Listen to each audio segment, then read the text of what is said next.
Everyone, welcome to Learner Bee. I am Shivani Chauhan. इस video में हम लोग देखेंगे क्लास 7th महाभारत चैप्टर 35। इससे पहले कि हम सारे के सारे चैप्टर कवर कर चुके हैं और अब ये पूरी की पूरी महाभारत की किताब बुक जो है आपकी ये भी कंप्लीट ही होने वाली है। अब ज़्यादा तो चैप्टर्स के बचे नहीं हैं। तो चैप्टर 35 है युधिष्ठिर की चिंता और कामना। युधिष्ठिर किस बात से परेशान था और वो क्या चाह रहा था।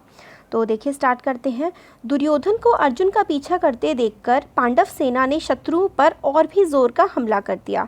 तो जब दुर्योधन जो है अर्जुन का पीछा कर रहा था तो पांडव सेना ने शत्रुओं पर और भी बुरी तरीके से वो प्रहार करने लगे।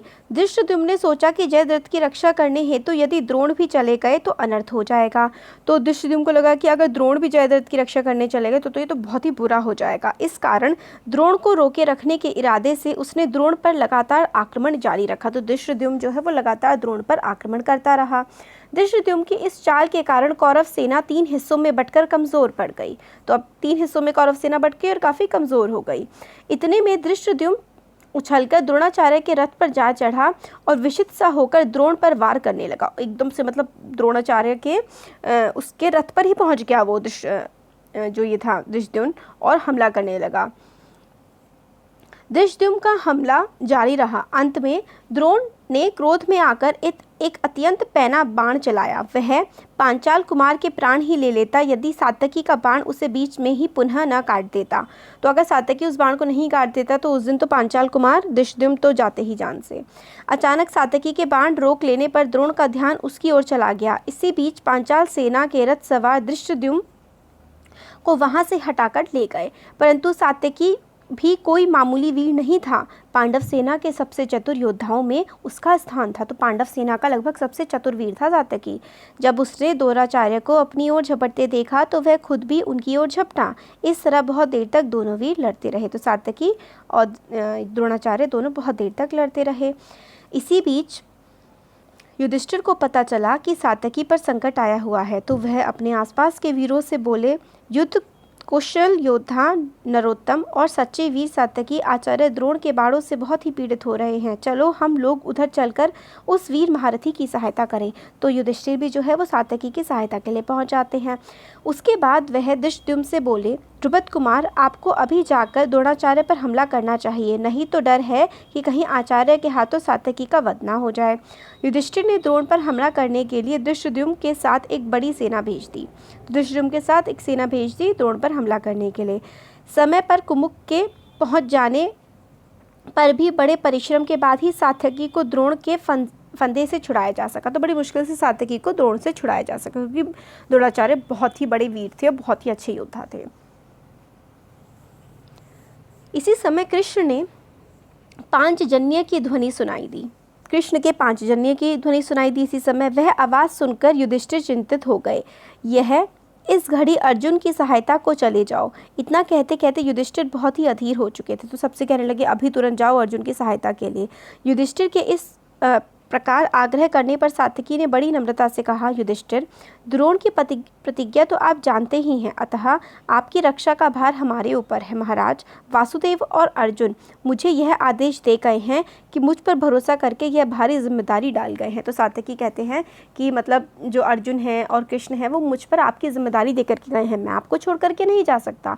मैं उनकी बात को कैसे टालूं? आप अर्जुन की ज़रा भी चिंता ना करें। अर्जुन तो खुद ही इतना बड़ा वीर है, आपको उसकी चिंता करने की क्या ज़रूरत है। अर्जुन को कोई जीत ही नहीं सकता है। अर्जुन किसी से नहीं हार सकता। उधर जैसे ही सात्यकी युधिष्ठिर को छोड़कर अर्जुन की ओर चला, वैसे ही द्रोणाचार्य ने पांडव सेना पर हमले करने शुरू कर दिए। पांडव सेना की पंक्तियां कई जगह से टूट गई। तो खूब भयंकर हमला करने लगे जो द्रोणाचार्य हैं पांडव सेना पर और उन्हें पीछे हटना पड़ा।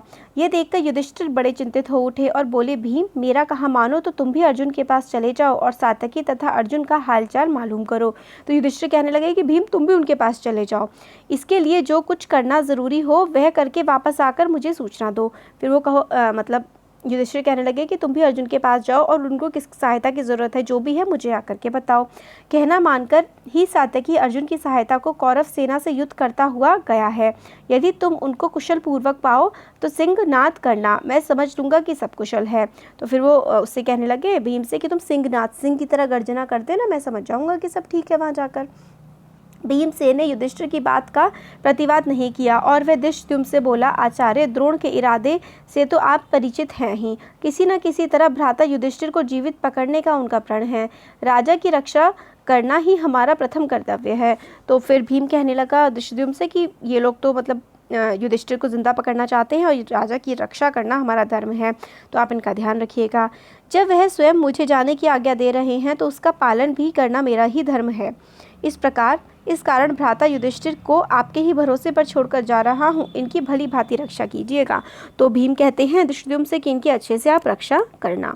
धृष्टद्युम्न ने कहा, तुम किसी प्रकार की चिंता ना करो और निश्चिंत होकर जाओ। विश्वास रखो कि द्रोण मेरा वध किए बिना युधिष्ठिर को नहीं पकड़ पाएंगे। आचार्य द्रोण के जन्म के बैरी धृष्टद्युम्न के इस प्रकार विश्वास दिलाने पर भीम निश्चिंत होकर तेजी से अर्जुन की तरफ गए। तो क्योंकि धृष्टद्युम्न ने कहा कि अगर युधिष्ठिर को उन्हें पकड़ना है तो पहले द्रोणाचार्य को मेरे प्राण लेने होंगे, वरना मैं उन्हें नहीं पकड़ने दूंगा। तो ये सब सुनकर भीम निश्चिंत होकर के अर्जुन के पास चले गए। जितने भी सैन्य दल मुकाबला करने आए उन्हें मारता गिराता हुआ भीम अंत में उस स्थान पर पहुंच गया जहाँ अर्जुन जयद्रथ की सेना से लड़ रहा था। तो वहाँ पहुँच गया भीम जहाँ पे अर्जुन जयद्रथ की सेना से लड़ रहा था। अर्जुन को सुरक्षित देखकर ही भीमसेन ने सिंहनाद किया। भीम का सिंहनाद सुनकर श्री कृष्ण और अर्जुन आनंद के मारे उछल पड़े और उन्हें भी जोरों से सिंहनाद किया। इन सिंहनादों को सुनकर युधिष्ठिर बहुत ही प्रसन्न हुए। तो सब सुन गया उन्होंने सिंहनाद की, भाई सब सही है। उनके मन से शोक के बादल हट गए। उन्होंने अर्जुन को मन ही मन आशीर्वाद दिया। वह सोचने लगे कि अभी सूरज डूबने से पहले अर्जुन अपनी प्रतिज्ञा पूरी कर लेगा और जयद्रथ का वध करके लौट आएगा।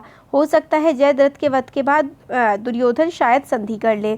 इधर युधिष्ठिर मन ही मन शांति स्थापना की कामना कर रहे थे और उधर मोर्चे पर जहां भीम सात्यकी अर्जुन थे वहां घोर संग्राम हो रहा था।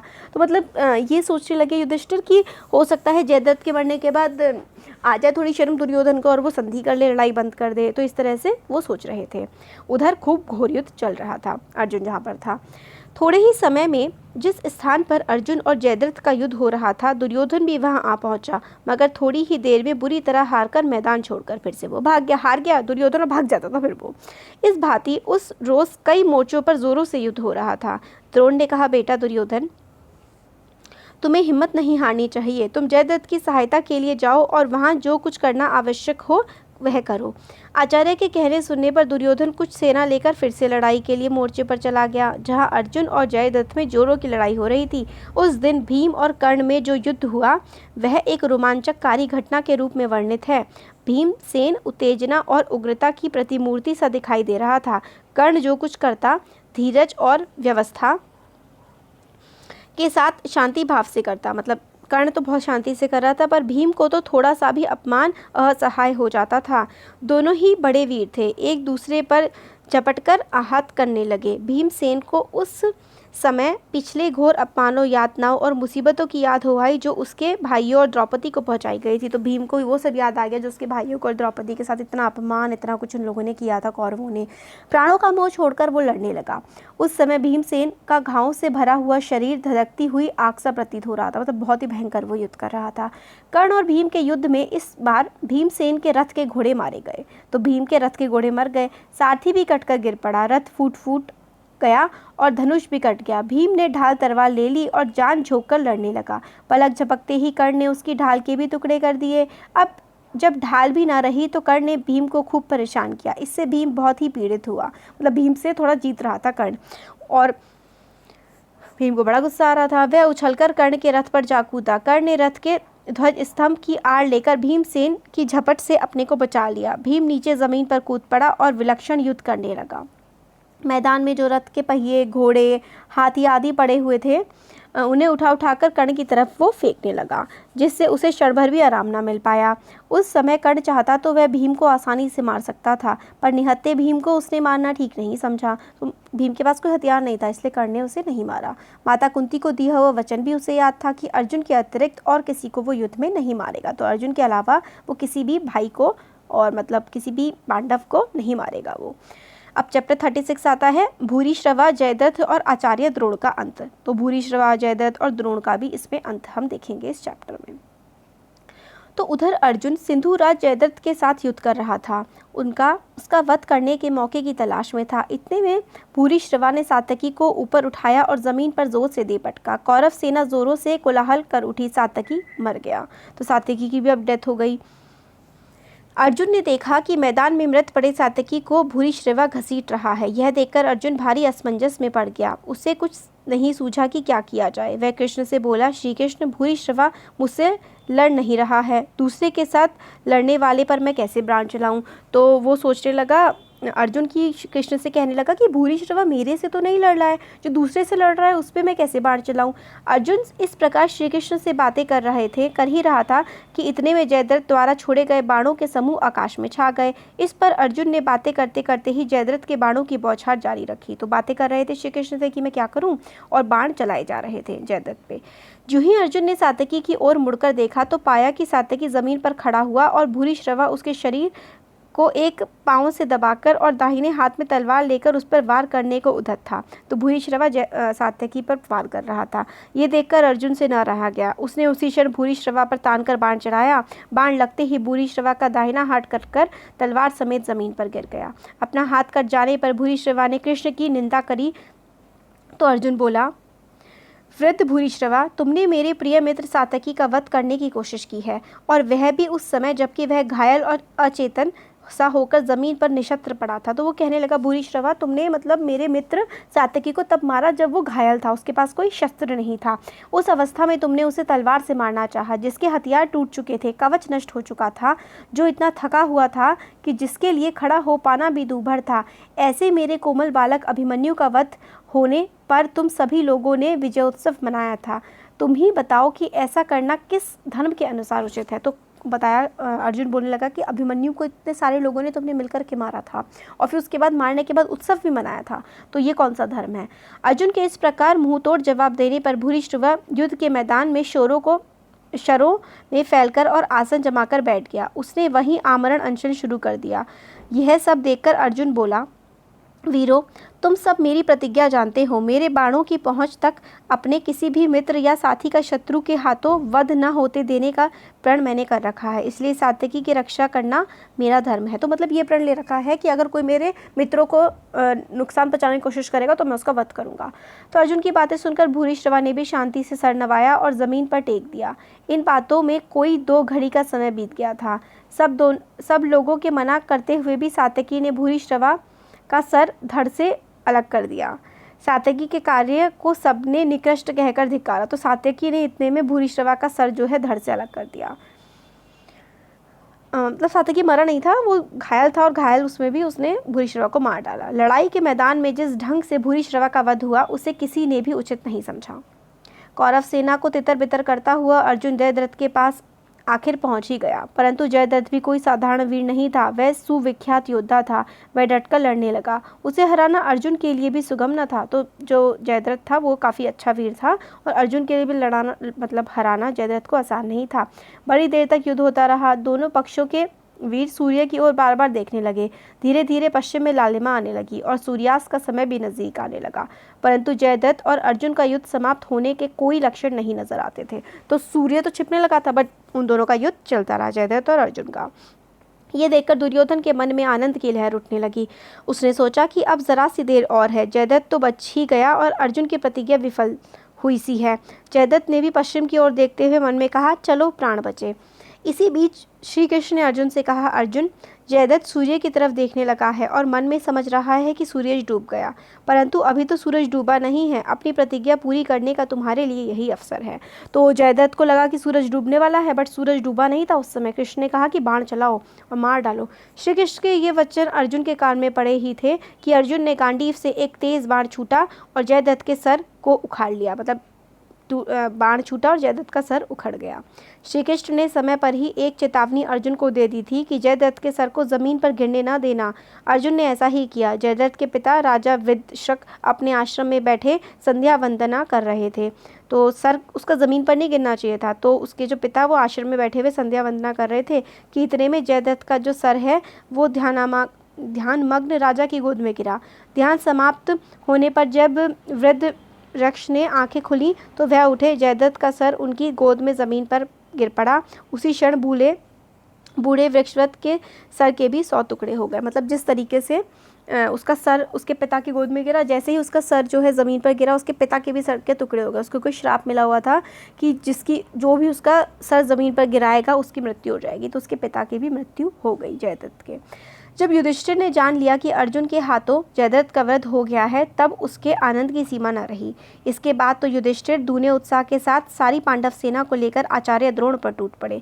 14वें दिन का युद्ध केवल सूर्यास्त तक ही नहीं हुआ, बल्कि रात को भी होता रहा। तो 14वें दिन तो रात तक युद्ध होता रहा। घटोत्कच भीमसेन का हिडिंबा से उत्पन्न पुत्र था। हिडिंबा वो जो राक्षसी जो थी उसका पुत्र था घटोत्कच। कर्ण और घटोत्कच में उस रात बड़ा भयंकर युद्ध हुआ। घटोत्कच ने कर्ण को इतनी पीड़ा पहुंचाई थी कि वह आपे में ना रहा और इंद्र की दी हुई शक्ति का, जिसे उसने अर्जुन का वध के उद्देश्य से यत्नपूर्वक सुरक्षित रखा था, घटोत्कच पर प्रयोग कर दिया। तो जो उसने इंद्र की दी हुई शक्ति की भाई ये बार जिस पे चलेगा वो मरेगा ही मरेगा, वो घटोत्कच पर चला दिया कर्ण ने। इससे अर्जुन का संकट तो टल गया, परंतु भीमसेन का प्रिय और वीर पुत्र घटोत्कच मारा गया। पांडवों के दुख की सीमा न रही। इतने पर भी युद्ध बंद नहीं हुआ। द्रोणाचार्य के धनुष से बाणों की तीव्र बौछार से पांडव सेना के असंख्य वीर कट कट कर गिरते जाते थे। ये देखकर श्री कृष्ण अर्जुन से बोले, अर्जुन, कुछ कुचक्र रचकर ही इनको परास्त करना होगा। मतलब जो ये द्रोणाचार्य हैं ये तो ऐसे नहीं मान रहे, कुछ षड्यंत्र करके ही हमें इन्हें मारना होगा। आज अगर परास्त ना हुए तो ये हमारा सर्वनाश कर देंगे। इसलिए किसी को आचार्य के पास जाकर ये खबर पहुंचानी चाहिए कि अश्वत्थामा मारा गया। तो कोई ये पहुंचाएगी इनका बेटा अश्वत्थामा मारा गया। युधिष्ठिर ने काफ़ी सोच विचार के बाद कहा कि ये पाप है और ये पाप मैं अपने ऊपर ही लेता हूँ। इस व्यवस्था के अनुसार भीम ने गदा प्रहार से अश्वत्थामा नाम के एक भारी भरकम हाथी को मार डाला। फिर द्रोण की सेना के पास जाकर जोर से चिल्लाने लगा, मैंने अश्वत्थामा को मार डाला। तो भीम ने मतलब एक हाथी को मार दिया अश्वत्थामा नाम के, और चिल्लाने लगा जाकर के कौरव सेना के पास कि अश्वत्थामा मारा गया है। उधर युद्ध करते हुए द्रोणाचार्य ब्रह्मास्त्र का प्रयोग करना ही चाहते थे कि सुना कि उनका पुत्र मारा गया है, विचलित हो गए और साथ ही उन्हें इस बात की सच्चाई पर भी शक हुआ। उन्होंने युधिष्ठिर से पूछा। आचार्य द्रोण को विश्वास था कि युधिष्ठिर झूठ नहीं बोलेंगे। युधिष्ठिर असत्य बोलते हुए डरे, पर विजय प्राप्त करने की लालसा से किसी तरह जी कड़ा करके बोले, हाँ अश्वत्थामा मारा गया। परंतु कहते कहते अंत में धीमे स्वर में यह भी कह दिया, मनुष्य नहीं हाथी, मनुष्य नहीं कुंजर। इस तरह से बोला था उन्होंने। इसके साथ ही भीम तथा अन्य पांडवों ने जोरों का शंखनाद और सिंहनाद किया, जिससे युधिष्ठिर के अंतिम वचन उस शोर में लुप्त हो गए। मतलब उसने बोला कि मन्नर नहीं हाथी, मगर ये वो सुन नहीं पाए द्रोणाचार्य। और अब युधिष्ठिर के मुख से सुनते ही चारों ओर हाहाकार मच गया, और इसी हाहाकार के बीच धृष्टद्युम्न ने ध्यान मग्न आचार्य की गर्दन पर खड़क से जोर का वार किया। आचार्य द्रोण का सिर तत्काल ही धड़ से अलग होकर गिर पड़ा। तो मतलब उन्होंने ये बोल दिया कि उनका बेटा मारा गया, वो बिल्कुल परेशान से बैठ गए और इतने में धृष्टद्युम्न ने आकर के द्रोणाचार्य को का सर काट दिया और उनकी डेथ हो गई। तो ये हमारे 2 चैप्टर थे। अब आगे का अब ज़्यादा कुछ तो इसमें बचा नहीं है, कम ही चैप्टर्स बचे हैं। 42 है ना, 37 है, और लास्ट चैप्टर कौन सा है? लास्ट चैप्टर है हमारा 41। तो 37, 38, 39, 40, 41 5 और बचे हैं। तो 2 वीडियोज़ में कंप्लीट हमारा हो जाएगा अब। तो कैसा लगा वीडियो ज़रूर बताइए। अच्छा लगा तो लाइक करिए, चैनल को सब्सक्राइब करिए, अपने फ्रेंड्स के साथ शेयर करिए। Thank you.